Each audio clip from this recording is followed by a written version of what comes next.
Hello and welcome to Touch Reviews in English. Another TLDR look at whatever I reviewed, where I force myself to say something good, something bad, what I think is the best and what I think is the worst, all in my own opinion, of course.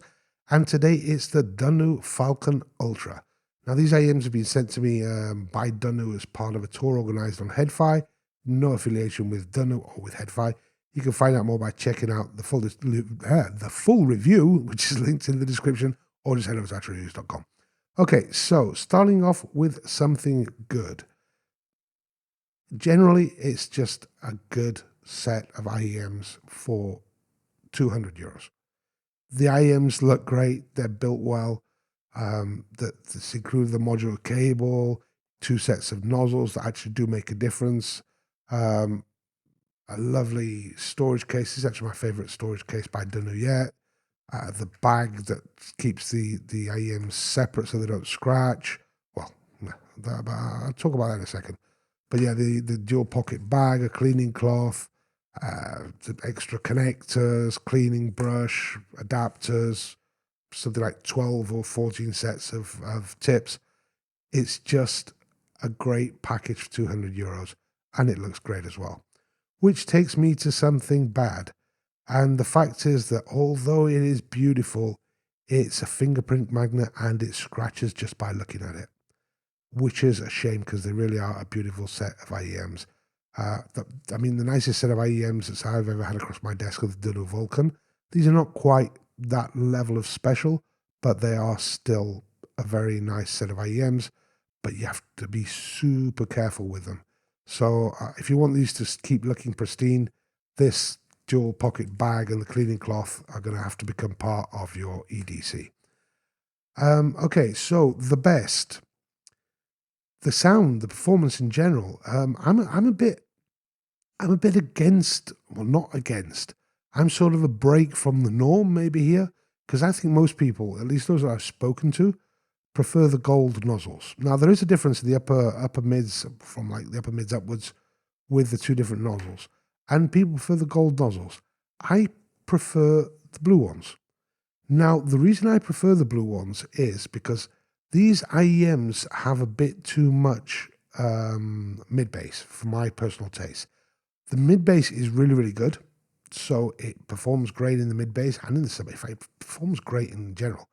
But it's just a bit too much mid-bass for my liking. And the blue ones don't actually reduce the mid-bass. The same amount of mid-bass and bass, sub-bass on both sets. But because they are a little bit brighter in those upper mids, they do move the focus points a bit further away from that mid-bass, so it does feel like there's less. So, in general, I am preferring the blue ones, but I do think most people prefer the gold ones. But with both of these sets of nozzles, they just sound great. They're a great performing set of IEMs.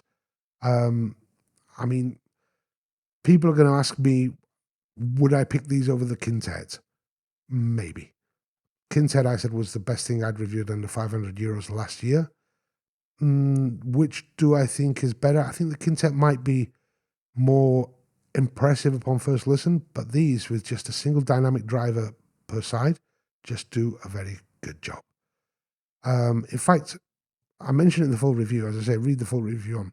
But I would say that these, I'm a big fan of the Sennheiser IE600, that these at a third of the price are almost on a level with the IE600, and these would get my recommendation just for the fact that they're a third of the price of the IE600s.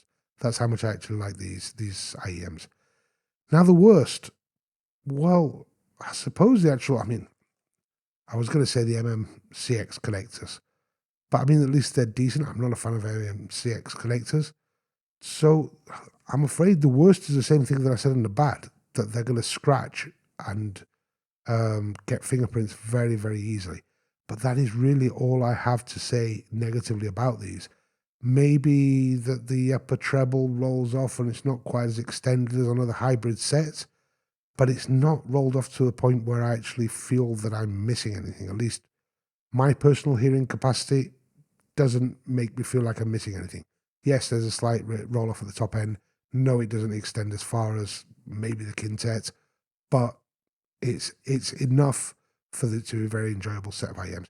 But anyway, if you want to know more, I'm rambling. If you want to know more, check out the full review. It's linked in the description, or head over to actualreviews.com, and I'll be back with another one soon. See you later.